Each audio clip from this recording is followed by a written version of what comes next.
Kilalang bad boy, action star, at senador ngayon, pero bago ang lahat ng yon, may isang bagay na hindi maikakaila sa buhay ni Robin Padilla, ang kanyang love life na puno ng iba't ibang pangalan mula sa showbiz. Hindi lang isa o dalawa, kundi sunod-sunod ang mga babaeng naging bahagi ng kanyang buhay, mula sa mga leading ladies, mga bigating TV personalities, at hanggang sa mga katrabaho sa pelikula. Pero bago tayo magpatuloy, huwag kalimutan i-like ang video na ito dahil napakalaking bagay na ito sa amin. Maraming salamat po. Number 1, Jobel Salvador. Isa sa pinakaunang babaeng na link kay Robin Padilla ay ang aktres na si Jobel Salvador na naging karelasyon niya noong huling bahagi ng dekada 80 bago pa tuluyang sumabog ang kanyang kasikatan bilang action star. Ayon sa mga ulat, nagkaroon sila ng anak na lalaki, si Jeremiah, at ito ang isa sa mga unang naging bahagi ng personal na buhay ni Robin na napag-usapan ng publiko. Sa panahong iyon, nagsisimula pa lang ang kanyang career, kaya hindi pa ganoon kalaki ang ingay ng kanilang relasyon kumpara sa mga sumunod niyang pag-ibig, ngunit si Jobel ang itinuturing na isa sa mga babaeng unang nagkaroon ng malaking papel sa kanyang buhay. Number 2, Kris Aquino. Napabalitang naging malapit noon si Robin Padilla kay Kris Aquino, ang anak ng nooy Pangulong Corazon Aquino at isa sa pinakasikat na personalidad sa bansa. Naging usap-usapan ang kanilang relasyon dahil sa malaking agwat ng kanilang mundo, isang rising action star at ang anak ng presidente, kaya agad itong nakatawag ng atensyon ng publiko at media.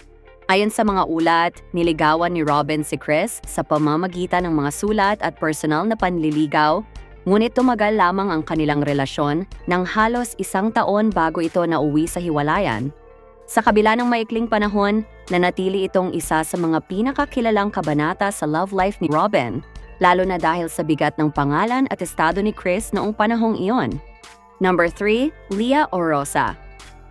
Pagkatapos ng maikling relasyon kay Kris Aquino, isa pang babaeng naging bahagi ng buhay ni Robin Padilla ay ang aktres na si Lea Orosa, na naging karelasyon niya noong 1990 po.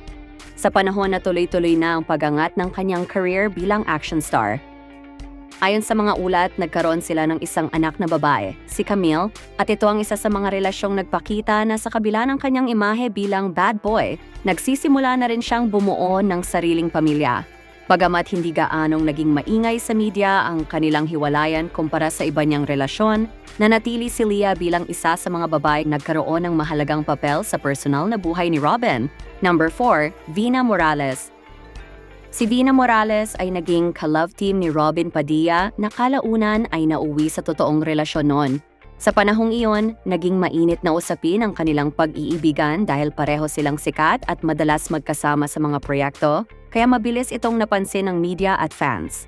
Ngunit ayon sa mga lumabas na ulat noon, hindi rin naging madali ang kanilang relasyon dahil sa mga personal na problema at magkaibang priorities sa career, na sinasabing naging dahilan ng kanilang hiwalayan.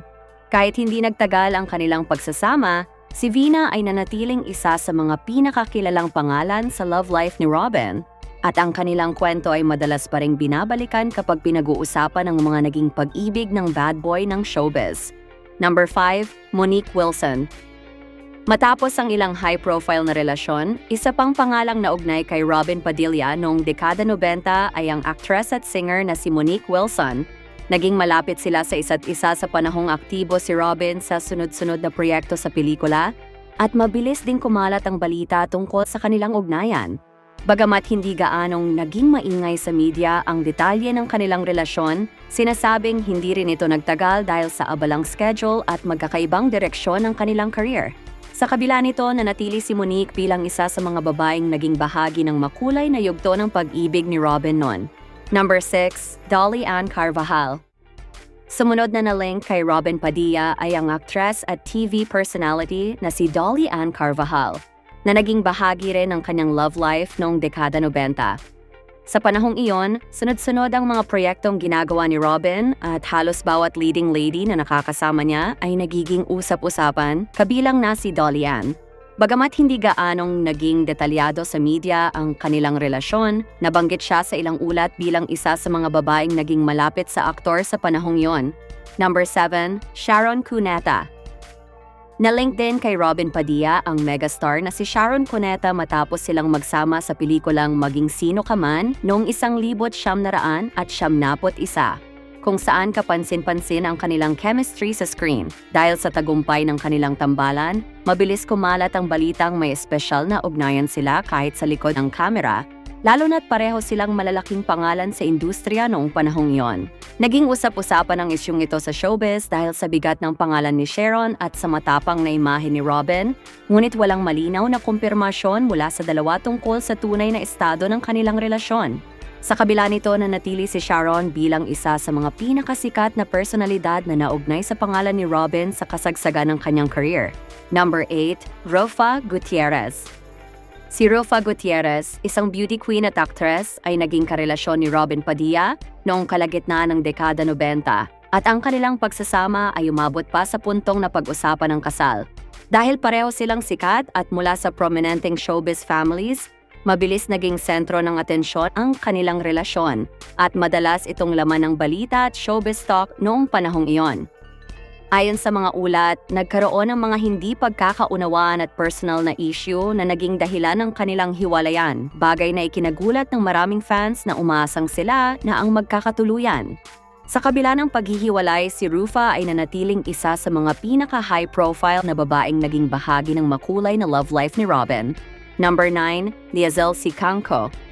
Si Liesl Sicangco ang naging unang asawa ni Robin Padilla at ikinasal sila noong 1976 habang siya ay nahaharap sa mga personal at legal na issue sa Pilipinas.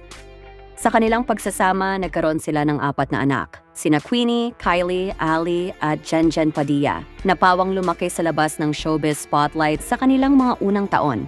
Habang sinusubukan nilang buuin ang isang tahimik na buhay pamilya, hindi rin naiwasan ang mga pagsubok, kabilang ang mga problemang pinansyal at ang distansya sa kanilang pagsasama, lalo na nang manirahan si Liesl at ang mga bata sa Australia. Matapos ang mahigit 1 dekadang relasyon, tuluyan silang naghiwalay noong 2007 at ang kanilang paghihiwalay ay naging isa sa pinakamalaking turning point sa personal na buhay ni Robin bilang ama at bilang lalaki. Number 10, Judy Ann Santos. Si Judy Ann Santos ay nalink kay Robin Padilla noong 2003 nang magsama sila sa hit action drama teleseryeng Basta't Kasama Kita, kung saan sila ang pangunahing bida at nagkaroon ng on-screen romance na umabot hanggang sa ending ng kwento. Dahil sa lakas ng kanilang tambalan at sa madalas nilang pagsasama sa taping, mabilis kumalat ang chismis na may espesyal na ugnayan sila sa likod ng camera, lalo na't nasa gitna noon ng mga issue sa kanyang personal na buhay si Robin. Gayunman, may mga ulat na nagsasabing walang totoong relasyon sa pagitan nila at napasama lamang si Judy Ann sa intriga na kinasasangkutan ng aktor at itinuring itong hindi patas para sa actress na kilala sa pagiging pribado at tahimik sa kanyang personal na buhay. Number 11, Jolina Magdangal. Nadagdag rin sa listahan ng mga na-link kay Robin Padilla ang singer-actress na si Jolina Magdangal matapos silang magsama sa ilang proyekto sa telebisyon. Dahil sa kanilang madalas na pagkikita at pagiging magka-partner sa trabaho, napansin ng publiko ang kanilang pagiging komportable sa isa't isa na nagbunsod ng mga usap-usapan tungkol sa posibleng espesyal na ugnayan. Gayunpaman, walang malinaw na kumpirmasyon mula sa dalawa tungkol sa tunay na estado ng kanilang relasyon at nanatili itong bahagi ng mga showbiz rumors noong panahong iyon. Number 12, Regine Velasquez. Nadawit din ang pangalan ng Asia songbird na si Regine Velasquez sa love life ni Robin Padilla noong dekada 90, lalo na nang makasama niya ito sa ilang proyekto at showbiz events na naglapit sa kanila sa mata ng publiko. Dahil pareho silang malalaking pangalan sa industriya, mabilis kumalat ang balitang may espesyal na ugnayan sila at naging bahagi ito ng mga usap-usapan sa showbiz press noong panahong iyon. Gayunpaman, walang malinaw na kumpirmasyon mula sa dalawa tungkol sa isang seryosong relasyon. At mas itinuring itong bahagi ng mga intriga at showbiz rumors na karaniwang kaakibat ng kanilang kasikatan. Sa kabila nito, nanatiling isa si Regine sa mga prominenteng pangalang na link kay Robin sa iba't ibang yugto ng kanyang career. Number 13, Maricel Soriano. Na-link din kay Robin Padilla ang batikang aktres na si Maricel Soriano matapos silang magsama sa ilang proyekto noong dekada 90, kung saan napansin ang kanilang pagiging malapit sa isa't isa. Dahil sa kanilang madalas na pagsasama sa trabaho at sa matinding chemistry na nakita sa kanila, kumalat ang mga usap-usapan na may espesyal na ugnayan sila sa likod ng kamera. Gayunman, nanatiling pribado ang detalye ng kanilang relasyon at walang malinaw na kumpirmasyon kung umabot ito sa seryosong yugto. Sa kabila nito, ang pangalan ni Maricel ay nanatiling kabilang sa listahan ng mga babaeng naugnay sa personal na buhay ni Robin sa iba't ibang panahon ng kanyang karera. Number 14, Angel Locsin. Nalink kay Robin Padilla ang aktres na si Angel Locsin noong 2007 nang magsama sila bilang lead stars sa action-adventure teleseryeng Asian Treasures, kung saan sila ang pangunahing tambalan sa kwento. Dahil sa madalas na taping sa iba't ibang bansa at sa matinding chemistry na napansin ng viewers, kumalat ang usap-usapan na may espesyal na ugnayan sila kahit sa likod ng kamera. Gayunman, walang malinaw na kumpirmasyon mula sa dalawa tungkol sa isang romantikong relasyon at kalaunan ay itinuring lamang itong bahagi ng mga showbiz rumors na karaniwang nabubuo kapag matindi ang tambalan sa isang proyekto. Sa kabila nito na natili ang pangalan ni Angel bilang isa sa mga artistang na-link kay Robin sa mga huling taon ng kanyang showbiz career bago siya tuluyang tumutok sa ibang yugto ng kanyang buhay. Number 15, Iza Calzado. Naugnay din kay Robin Padilla ang aktres na si Iza Calzado noong 2007 nang magsama sila sa fantaseryeng Atlantica, kung saan sila ang pangunahing magkapareha sa kwento. Dahil sa kanilang on-screen romance at sa madalas na pagsasama sa taping, mabilis napansin ng viewers ang kanilang chemistry na nagbunsod ng mga usap-usapan na may espesyal na ugnayan sila kahit sa likod ng kamera. Gayunman, walang malinaw na kumpirmasyon mula sa dalawa tungkol sa isang totoong relasyon at kalaunan ay itinuring lamang itong bahagi ng showbiz rumors na kadalasang nabubuo kapag magkapareha ang dalawang artista sa isang proyekto. Sa kabila nito, nanatiling isa si Iza sa mga pangalang na link kay Robin sa huling bahagi ng kanyang showbiz career. Number 16, Bea Alonzo. Nadagdag din sa mga na-link kay Robin Padilla ang aktres na si Bea Alonzo nang magsama sila sa teleseryeng Guns N' Roses noong 2011, kung saan sila ang pangunahing magkapareha sa kwento. Dahil sa emotional at intense na tambalan nila sa serye, napansin ng viewers ang kanilang chemistry na nagbigay daan sa mga usap-usapan na may espesyal na ugnayan sila kahit off-cam. Gayunpaman, walang kumpirmasyon na naging romantikong relasyon ito sa totoong buhay at mas itinuring itong epekto ng kanilang malakas na on-screen partnership. Sa kabila nito, naging isa si Bea sa mga modern-era actresses na naidagdag sa listahan ng mga babaeng na link kay Robin. Number 17, Ann Curtis. Kasama rin sa mga pangalan na naugnay kay Robin Padilla ang aktres na si Ann Curtis, lalo na noong panahong nagkatrabaho sila sa ilang proyekto at madalas makita sa parehong showbiz circle. Bagamat hindi sila naging opisyal na magkapareha sa isang major love team, nabanggit ang pangalan ni Ann sa mga listahan ng mga leading ladies at artistang nakasama ni Robin na nagdulot ng mga usap-usapan tungkol sa kanilang pagiging malapit. Gayunman, walang matibay na ebidensya o kumpirmasyon na nagkaroon sila ng seryosong relasyon. At nanatili itong bahagi ng mga showbiz rumors na karaniwang nabubuo sa mga artistang madalas magkasama sa industriya. Number 18, Joyce Jimenez. Nakatrabaho ni Robin Padilla si Joyce Jimenez sa ilang action films noon, kung saan naging kapansin-pansin ang kanilang matapang at sensual na tambalan sa screen.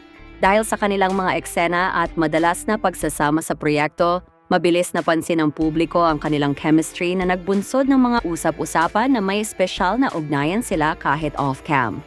Sa panahong iyon, kilala si Joyce bilang isa sa mga pinaka-in-demand na sexy stars, habang si Robin naman ay isa sa mga top action leading men. Kaya natural na naging sentro ng atensyon ang kanilang pairing. Gayunpaman, walang kumpirmasyon na nauwi ito sa seryosong relasyon. Number 19, Aramina. Nakasama rin ni Robin Padilla ang aktres na si Aramina sa ilang proyekto sa telebisyon at pelikula, kung saan naging kapansin-pansin ang kanilang pagiging komportable sa isa't isa sa set. Dahil sa kanilang madalas na pagsasama at sa natural na chemistry na nakita ng viewers, hindi maiwasang magkaroon ng mga usap-usapan na may espesyal na ugnayan sila kahit sa likod ng kamera. Gayunpaman, walang malinaw na kumpirmasyon na nauwi ito sa seryosong relasyon.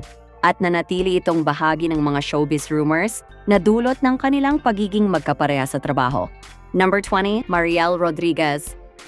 Si Mariel Rodriguez ang babaeng tuluyang nakatuluyan ni Robin Padilla matapos ang kanyang unang kasal at nagpakasal sila noong 2010 sa isang pribadong seremonya sa India matapos ang mabilis ngunit matinding panliligaw. Nagkakilala sila habang magkasama sa isang noontime show kung saan nagsimula ang kanilang pagiging malapit hanggang sa nauwi sa relasyon na ikinagulat ng publiko dahil sa bilis ng mga pangyayari.